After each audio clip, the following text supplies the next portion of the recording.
Hey everyone, welcome back to Launch Codes Football. My name is Chris. And I'm Chelsea. And welcome back. We are at episode 34 today. Wow, we're working our way up there on the episodes, aren't we? Indeed, getting closer and closer to 50 every week. Definitely. Well, we just want to talk a little bit about last week, what happened, the crazy playoffs that happened. I mean, this had to have been one of the best NFL playoff weekends we've ever seen. Some of the worst for depending on who you are, though. If you're a fan of any losing team, this was one of the worst playoff weekends we've seen. But as far as the quality of games, we had so much drama. We had walk-off touchdowns, walk-off field goals. There was not a single blowout or even two-score game this whole weekend, and we love to see it. Heart rates all across the United States went up, even for fans of teams that weren't even participating. My heart was racing even in certain parts. So, speaking of heart rate, I saw a post online about Patrick Mahomes and his heart rate, like during the end of the game, when the Bills were driving down the field, it was like 170. When Patrick Mahomes got on the field, his heart rate was like 50. The man is unstoppable. That's crazy. I saw a post. He had a tracker or whatever, like a health tracker that tracked his heart rate. And it was literally lower when he was on the field with 13 seconds left than it was when he was on the bench watching Josh Allen drive the Bills on the field. So that is saying something. So what he's saying is he's like, okay, I'm out here. We're good now. But when he's not out there, I'm kidding. Basically. But let's get into it. We're going to first talk about the Titans and Bengals. So the Titans fall. Evan McPherson, the MVP of this game in a lot of ways, making the game-winning kick. Derrick Henry, weak showing in his first game back from injury.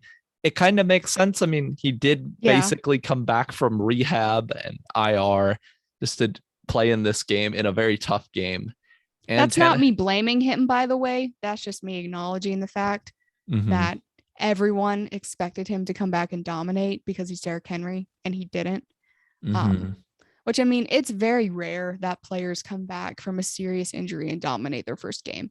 Yeah, it's just not common. So I noted that simply to point out the fact that, yes, he is very, very, very good, but he's still human. And then Tannehill throw a interception to my man, Jesse Bates. I've been supporting that man ever since he came into Wake Forest, and he goes the first interception of the game. It was great, but really bad. We know who Wiles cheered for. Oh, I mean, I don't really care either way. Yeah, I like to see a Wake player in the AFC Championship. We could have had two, because Boogie Basham is a Wake player that plays for the Bills, and that's another topic soon. But Tannehill did not play well this game. He threw 3 interceptions and really wasted a very good defensive effort from the Titans. Titans got 9 sacks on Joe Burrow. 9. Can you even fathom, Chris, how many sacks that is? Some players don't even get 9 individually in a season. Most don't. That is crazy. I don't know about poor Joe. Most, but... You see, you watch that and you're like, who really would have helped Joe Burrow in that situation? Not Jamar Chase.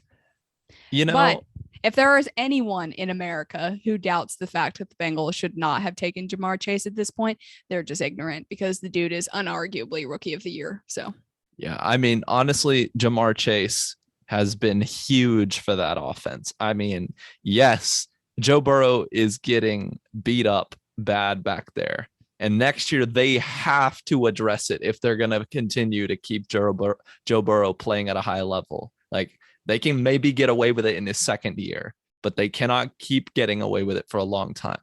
But I do think the Bengals hit the money with Jamar Chase. Him and Burrow have learned.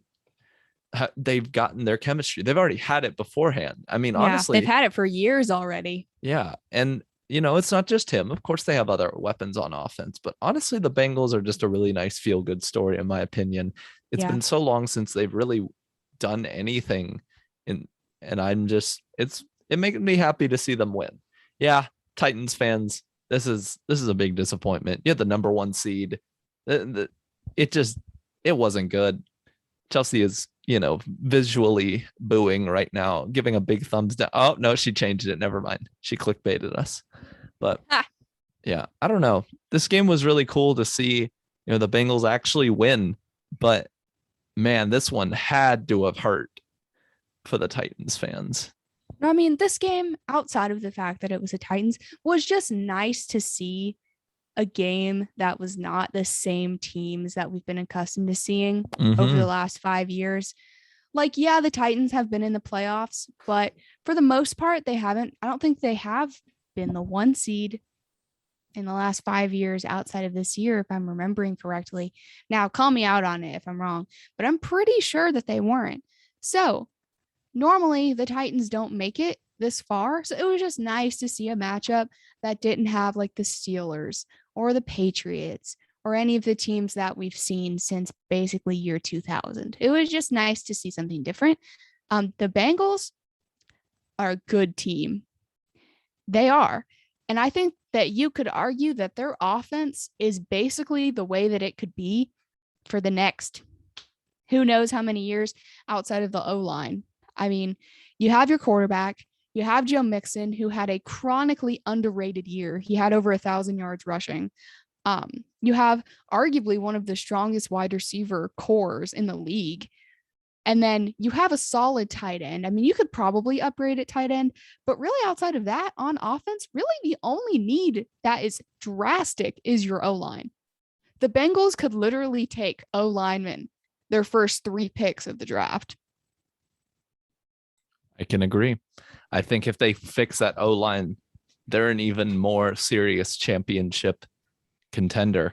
And I mean, right now they're in the AFC Championship. Are they going to be able to get it done against the Chiefs? I don't know.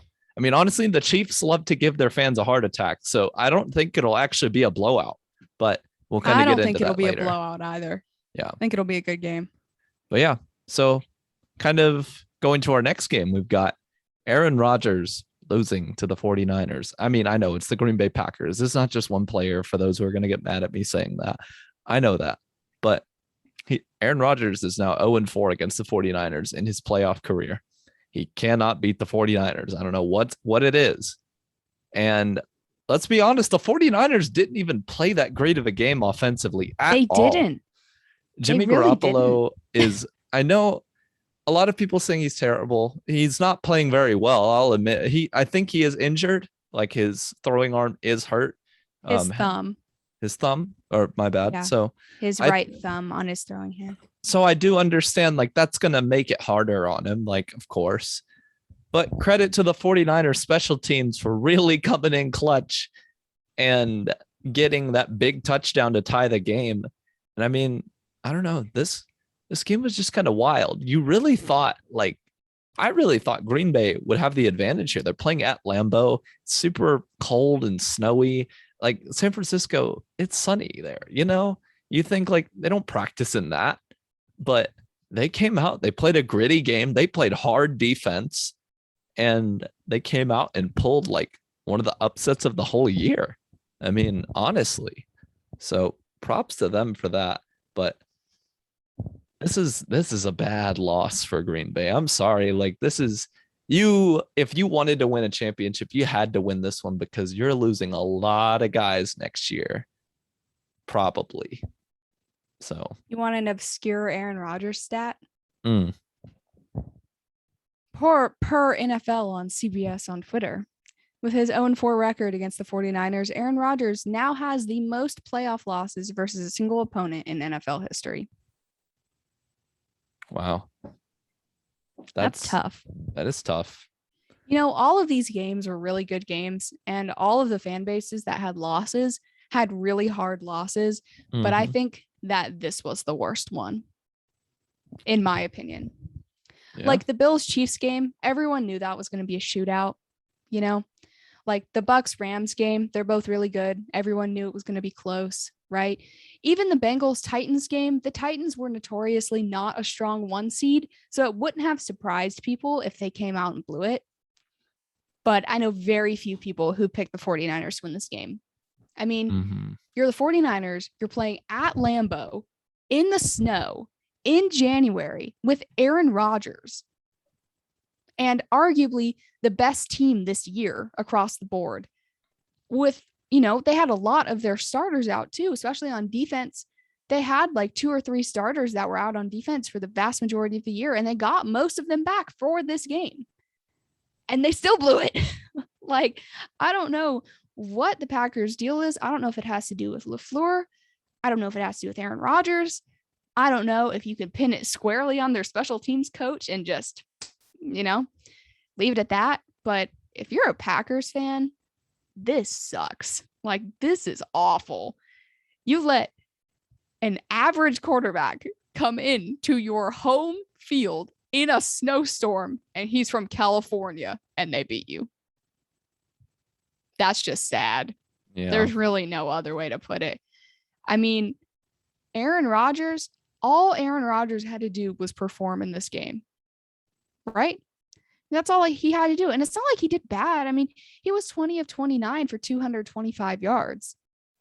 So it's not like he played awful. I mean, I wouldn't say he played great. He didn't have any touchdowns. That's not a bad stat line for a snowy game. And he didn't have any interceptions.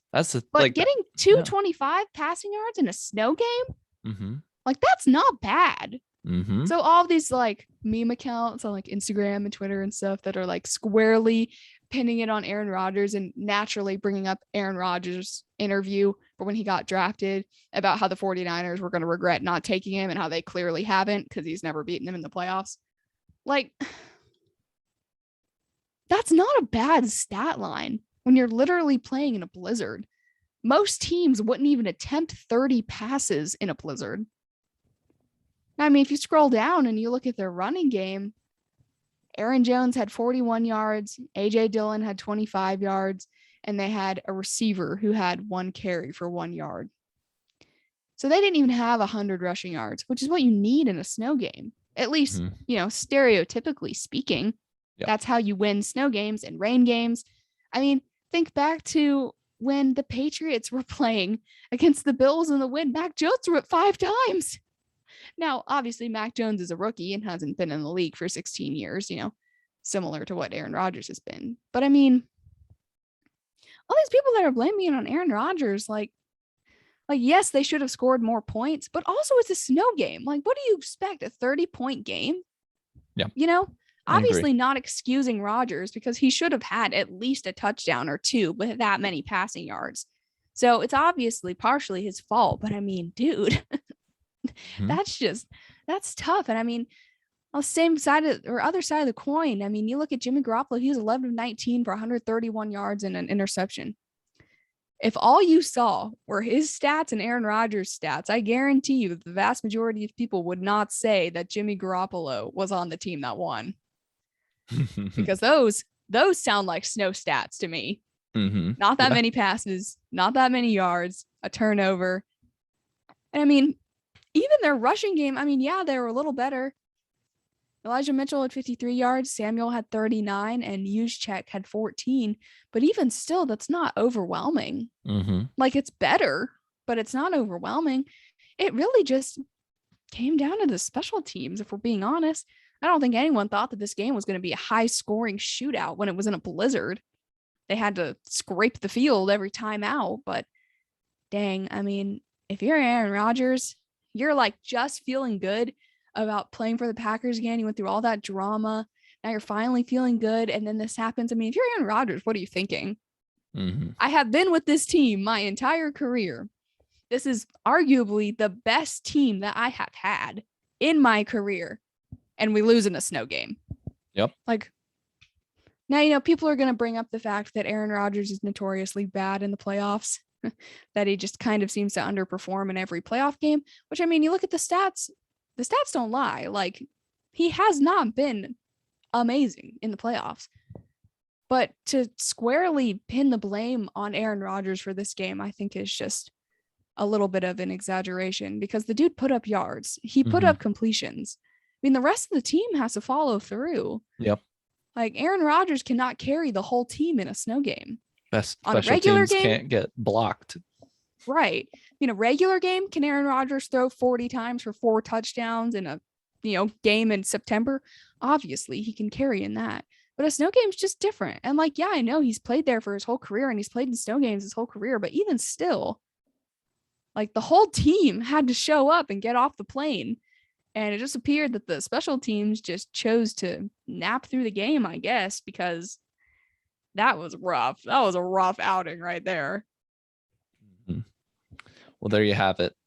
Probably the hardest and worst loss of this whole playoff, honestly, is probably if you're a goes Packers to Green fan, Bay. what are you thinking? Like, do you want to get rid of Aaron Rodgers? He hasn't had any Super Bowl success with you, right? That's not true. He won one. But I'm talking about generally speaking, for his entire career, to only have one and make the playoffs pretty much every year. If you're a Packers fan, that's probably not enough for you, right? I mean, obviously there are other teams that would take that. The vast majority of teams would take that. I mean, yeah, like Drew Brees only won one. Yeah. So, I mean, do you want Rodgers gone? Do you want him to come back? I mean, do you want LaFleur fired? I mean, can you pin this on LaFleur? How do you come out when you have a bye week and lose by 3 points in a snow game with Aaron Rodgers? I mean, I think it'll be an interesting offseason if you're a Packers fan, because Aaron Rodgers and a bunch of other people could be very gone after this year. Yeah, he doesn't and your team could look a lot different. He doesn't sound too much like he will. I don't know if he's going to stay, but we'll have to see kind of where that goes. But let's go ahead and go on to the next game we've got here. We got the Rams versus the Bucks. Matt Gay with the redemption, making the game-winning kick for this game. This used to be a Buccaneer. Gotta love that story. This is just a wild game, though. Like, Tom Brady did his thing and came back in the game, which I'm just going to say this, Chelsea. I was really dumb and I was like, I don't know if he's going to be able to do it. I've seen him do it before, I know, but I'm like, but this is also a better defense now. There's like all this stuff. I doubted him. I will be 100% honest. I doubted him. And to some extent, you cannot blame me, because when he came back from 28-3, he wasn't making mistakes. He was playing really well.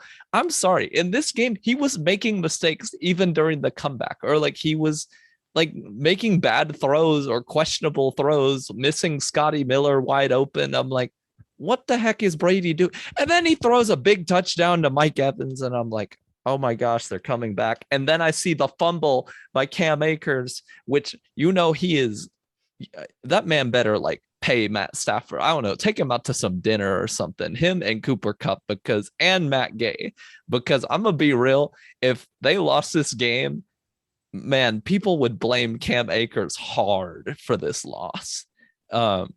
And yes, it's not all his fault. We know that that's not how sports work. It's not all one person normally, but we also know how sports fans are. So this game was crazy. They'd have good reason to blame him if they did lose. He fumbled twice. Yeah, and twice in key situations. Like, we're not going to acknowledge that didn't happen. Now, I will say even Cooper Kupp fumbled, their best guy.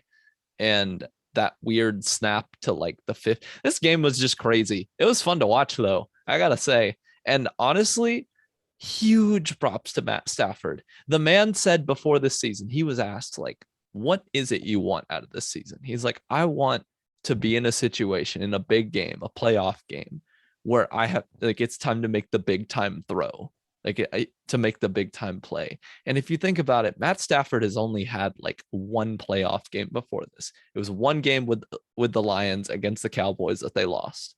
And so, honestly, like, that was a legacy throw right there that he made to Cooper Kupp. That was amazing, because yes, it was not great defense, because Bruce Arians called a blitz and not all of his players blitzed. That's not good. But honestly, that's still a hard throw to make, even if, it is open. So, and all the momentum was going towards Tampa. Because like the play before that, Matt Stafford literally like fumbled the ball and got it back, on a QB sneak that he even said after the game. He was like, I don't know what I was thinking. That was dumb. Like, I'm glad he was honest about that. Some guys try to cover it up, but either way, this was a fun game to watch. I don't know. What did you think, Chelsea? I mean, I think that this game could potentially change Matt Stafford's NFL legacy, right? Because he was known as an above average quarterback who was stuck on arguably the worst team in the NFL for his entire career. So you always had the people that were like, yeah, Matt Stafford's good, but like, he's like Detroit Lions good. If you put him on a team that's actually good, is he actually going to show up? And during the regular season, he had many instances where, quite frankly, he didn't. Yeah, I agree. And people were like, this is what we're saying. This is Matt Stafford. This is what you're going to get. You're going to get a guy who's above average, but when it comes to closing out a game, he just won't be able to do it because he doesn't have the experience because he was with the Lions. So he goes into this game. They have a lead, and then they start fumbling it away, right? And last week, like Wiles said, he totally was like, I don't know if Tom Brady can do it. I guess we'll see. And I just sat here. I was like, we'll see. And I picked the Rams too. I didn't pick the Bucks because I think the Rams had the advantage because of Bucks injuries. Now, quarterbacks, obviously Tom Brady is better. Yes. No one's going to dispute that. Like Matthew Stafford is great, but Tom Brady is the best ever. Like, you're not going to find anyone on this podcast that's going to dispute the fact that Tom Brady is a better quarterback than Matt Stafford. But, every time the Rams scored during this game, I looked at my dad. I was like, it's not enough. Literally, they were up over 20 points. I looked at Conlon. I was like, it's not enough. Keep scoring. It's not enough. Tom Brady can do it. You literally need to be up by like 47.2 points to have a chance. And you know what happened? They started blowing it away just like they did against the Falcons. And my dad and I were watching the game and we were like, no. And honestly, like, it was kind of worse than the Falcons because that wild fumble, like to the middle of the field, like the way they were doing it, it was in like the snap over Stafford's head. It was like they were throwing the game. Like there was the Falcons, like at least they just were punting it away. Like it looked like normal football. This, I was like, what is going on? Cooper Kupp is fumbling.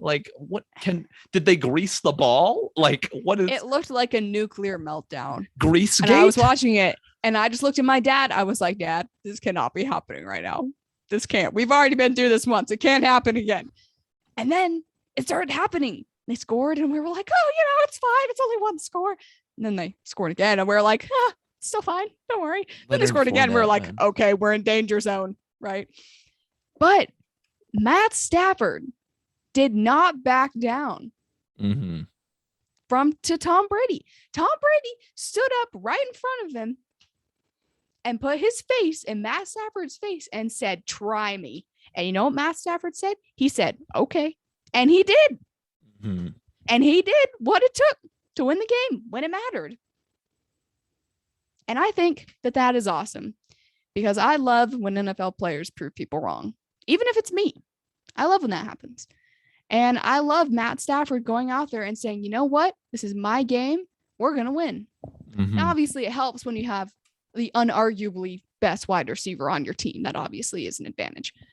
But that ball doesn't get to him unless Matt Stafford throws it and reads the defense, No, Matt Stafford. Yeah. Like Matt Stafford said after the game, he was like, that route is not normally the one that's open. Normally it's a decoy, but Matt Stafford said he was reading the defense and saw this is going to be open. So he threw it and it ended up being the play of the game. So I just love that. I love this whole Matthew Stafford redemption arc. And I hope that they make it to the Super Bowl. And if they do, I think it'll be against the Chiefs, which how funny would that be? Right. Because we've already seen that once. So how funny would it be if it was just Matthew Stafford and, the 4 other superstar veterans they added to the team to carry them to the Super Bowl? Like, how funny would that be? Yeah. But you just got to love the story. I mean, you got to love it. I agree. Shout out to Tom Brady for losing. There's a chance he retires. Do I think he's going to retire? No. But does my heart think he's going to retire? You betcha.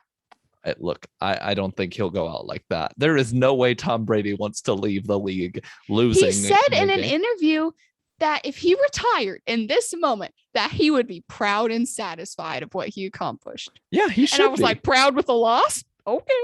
Yeah, like that's fair. Like, you know, I mean, he is the best ever, so I agree with him. I mean, I'll say this. He didn't go out. Like, it wasn't his fault they lost. He made mistakes. But truthfully, like that last defensive play, like there was a miscommunication. That's what happened. That's not Tom Brady. That's just, and honestly, Brady made it work with a pretty injured and battered receiving lineup. Yeah. I mean, Tom Brady had a fumble and he had an interception. A very bad interception. Yeah. He was being brutalized by Von Miller and Aaron Donald the entire game. Mm-hmm. Remember last week when I was like, you know what injury is going to matter a lot? Tristan Wirfs not playing. Yeah, I'd say it mattered. I have never seen Tom Brady move around in a pocket as much as I saw in that game. Yeah, crazy stuff. But it was a really fun game to watch. I'm really glad I got to see it live, or not live in person, but you know, we just got to watch it. Just at the game. We were at the game, chilling, exactly. Box seats, hors d'oeuvres, you know. Exactly. But let's move on to probably the craziest game of the weekend. We had the Chiefs and the Bills. This just made no sense. This was like a video game. This was literally a Madden game. And 13 seconds left. Mahomes drives it down the field to tie the game. And then in overtime, I mean, you already knew when it went to overtime, it's over. I gotta say, Travis Kelce, very clutch on the last drive. And I think just overall, like, this was a fun game. I think that Josh Allen, he's a legit QB. Like, you have to give him props in that. Like, I didn't know how the Bills were going to respond in this one. I thought they had a chance to win because I really did believe, and they showed they were motivated after last year. They felt humiliated and they wanted to prove the world wrong. And when you score a touchdown with 13 seconds left to go up by 3, you would really think you've accomplished your goal. Well, they did not, because Patrick Mahomes and the Chiefs offense, they can move the ball. I don't really know why the Bills didn't squib kick the ball. The only thing I can think of is that if you squib kick it, it does put them closer. But my thought is, but it kills more time. But my thought is, it's Patrick Mahomes. Doesn't matter how close he is. So I don't know. Yeah, I mean, like, the better thing, I don't know. I kind of get it, but also, like, normally you shouldn't be giving up that in 13 seconds. But I don't know. I guess looking back, the right move was to squib kick it. Of course, you can say that because they lost, but I don't know. I think it would have been the better decision. I'd rather kill time and put him closer, because he's going to get closer no matter what. So, and he needs a touchdown to win. So if you only give him, well, I'm saying the first drive, you need a touchdown to end the game. Oh, yeah. So, like, if he's closer, like, yeah, he's closer, but he still needs a touchdown. You take 5-6 seconds off the clock. You know, that only gives him one big play, maybe, that he'd have to hit on. Mm-hmm. So, I mean, which it wouldn't have surprised us all if they did hit on it. But no, you know. But it's a risk that you have to be willing to take. And they were not willing to take it. And it bit them. And in most situations, it would not, because most teams can't do this. But as we are learning every year, the Chiefs can do this. So it really, at this point, shouldn't surprise anyone after this year, because what can't they do? Yeah. So either way, crazy game. Really fun for NFL fans. I mean, we had everything. We had, we had long drives for touchdowns. We had missed field goals. We had defense. We had one play bombs down the field for touchdowns. I mean, literally. You know what we didn't have? Turnovers. I know. That's crazy. That is crazy. It was not a sloppy offensive game, definitely. So, honestly, also, overall. Shout out, not to interrupt you, but shout out to Gabriel Davis. I was just going to say that. Yeah, for being the first wide receiver in NFL history to have 4 touchdowns in a loss. I don't know if he's proud of that. Talk about a sad stat. I mean, shout out to him. He's probably like, I'm carrying guys. Like, help me, someone. No other receivers had any touchdowns. He was just always the one open. So, also shout out to Stephon Diggs tackling that fan into like next year. Retweet. That was, I mean, man, Stephon like knocked that boy on his butt. It was kind of funny. I amend my stat. According to NFL, Gabriel Davis is the first player in Super Bowl era with 200 plus reception yards and 4 reception touchdowns plus in a touchdown game, in a playoff game, not a touchdown game. But that's basically what it was. It was a touchdown game. Like, if we're being honest. Also, can we acknowledge that something was wrong with Butker in this game? Until because the he end. Missed a kick. He missed like he 2, was off the entire game. But then naturally he pulled it together, like the Chiefs always do. Exactly. Patrick Mahomes can be off for 3 quarters, and then the 4th one they just, do something. And then in the 4th quarter, score 30. Against Houston, he was off for like a quarter. They were down like 28, and then they came back in like a quarter. So, Okay, I have a question for you. What's Do you up? think that this game cements Josh Allen as an unarguable top 5 quarterback in the league? Because obviously Patrick Mahomes is already there, right? Yes. But, there's an argument to be made with Josh Allen. So what do you think? Do you think that this like defines that he is that? Honestly, he's had a good year. Like, he showed that his MVP year was not a fluke. He came back this year, had another good year, had a great playoffs, honestly. Like, he really did have a really great playoffs in his 2 games. So why not? Like, if any other quarterback was doing this, would we say that? We might. Like, if Aaron Rodgers is doing this, we would have said he's top 5. Like, but we already think he's top 5, I guess. So that's part of it. But I don't know. I think that's a fair question. And I think it's a fair statement to be like, I think he's top 5. I mean, he's showing in clutch moments he can play. It was not his fault they lost, in my opinion. He didn't turn the ball over. He scored when he had to. He scored with 13 seconds left. Exactly. So I'm just like, he made his incredible throws. He was clutch in this game. He did everything 99% of quarterbacks win this game if they perform like he does. So I agree with you. Because if we're being honest, if you look at Josh Allen's career as a whole, really before this year, he struggled in clutch moments. He would throw bad interceptions. He would throw questionable passes into double coverage. He would fumble sometimes, right? Because he's not perfect. So it's kind of unrealistic to expect that to never happen. But him doing those things in the most clutch moments before this year, I feel like was kind of holding him back from being a top 5 quarterback. Like, he was pretty obviously top 10. Like, no one was going to argue that. But outside of that, like, there were a lot of people who just didn't believe that he had the stuff to be a top 5 quarterback. Well, let me just say, I think that this game proves that Josh Allen is a top 5 quarterback. Like you're saying, the vast majority of quarterbacks could not go out in this game with this stats, with no turnovers against arguably the hottest team in the league. So, I mean, I don't really think that there's an argument to be made. I think that you could still argue that he has his moments where he makes questionable decisions and sometimes he lucks out, right? Sometimes he makes them and they just don't get intercepted, or they don't recover the fumble, because he did fumble and he did recover it, if I remember correctly. So to say that he doesn't make mistakes is not true either, because he still does. But what matters is that he doesn't actually make them. And for the most part in this game, he didn't. And we have kind of gotten used to seeing him make that one big mistake during clutch moments. And he did not in this game. And I think that's enough for me. I think that Josh Allen is better than the vast majority of quarterbacks in this league. And I think that any team would be fawning over the Bills if the Bills decided to trade him. I agree. Because I think that any team in the league, even if they had a good quarterback, would consider him. Mm-hmm. There you go. There you have it. That's our thoughts. Josh Allen, top 5.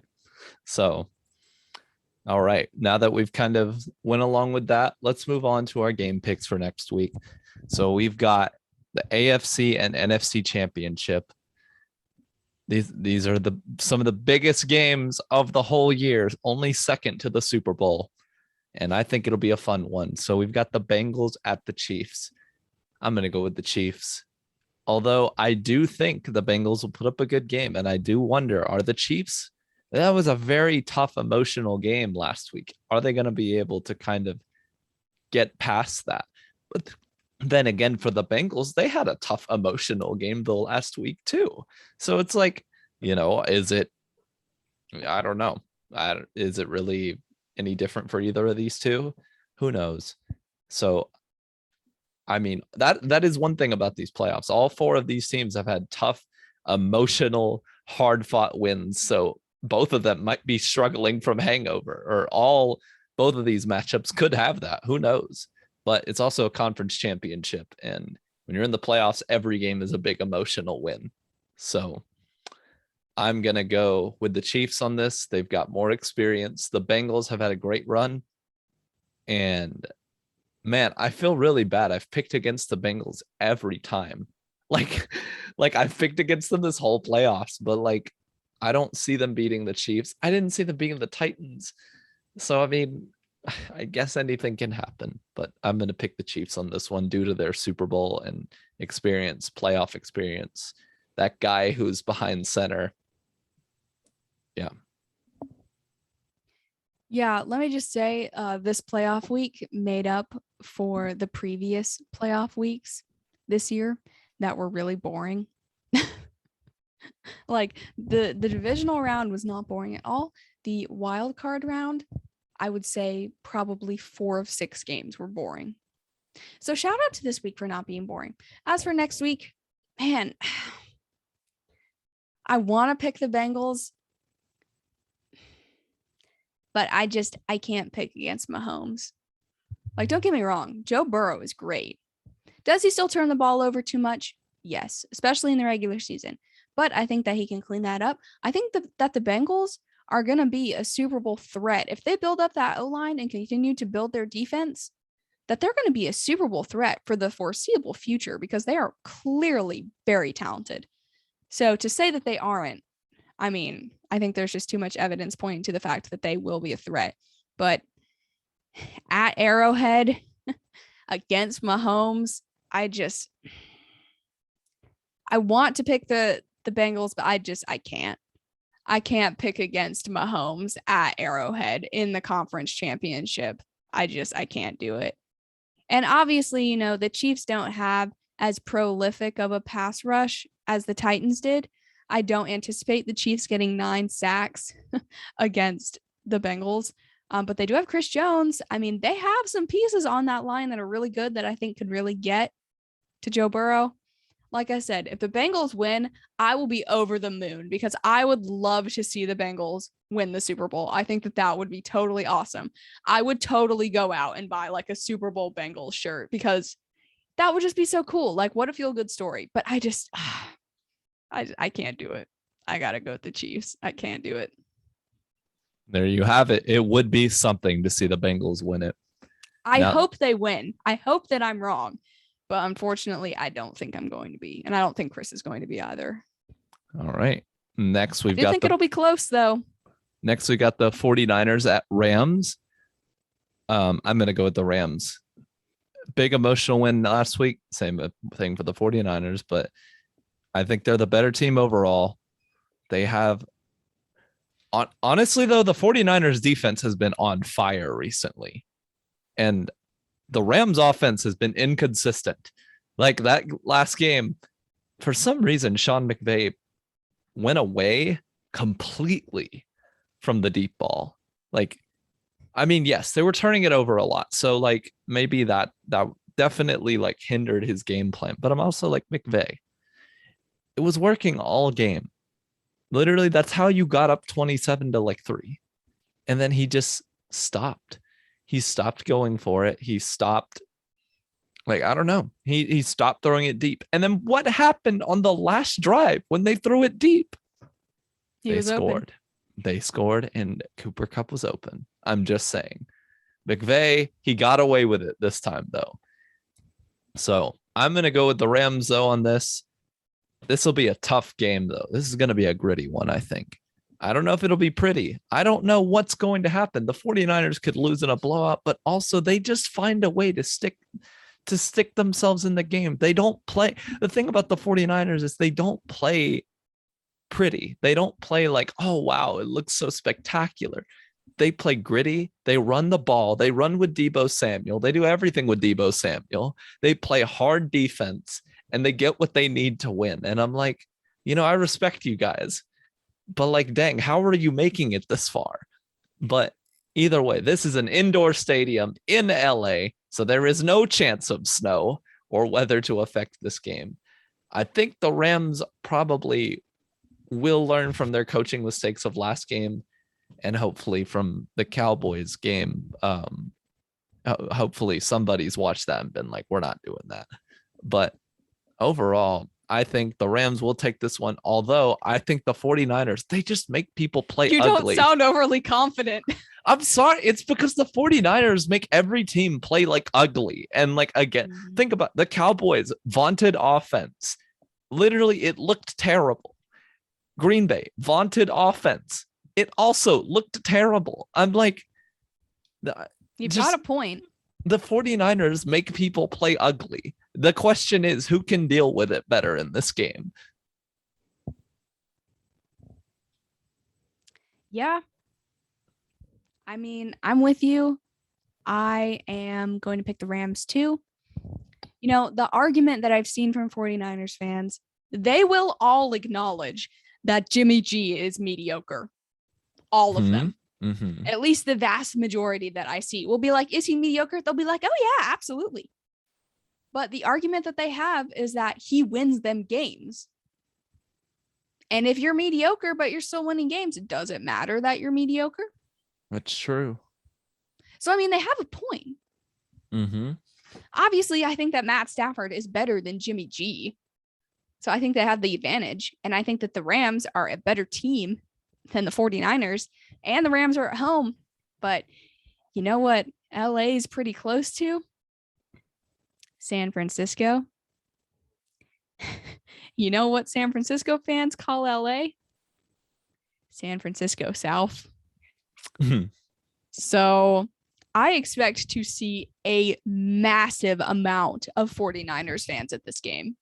Oh, yeah. Like way more than you would expect. And probably I think that they could make a difference. You saw many showed up to Dallas, and the 49ers are more popular than the Rams. Let's be real here. So the 49ers, their fans travel. I mean, their fans travel to Texas. So you better believe that they're going to travel to Los Angeles. Bet you they traveled to Green Bay. I mean, even you have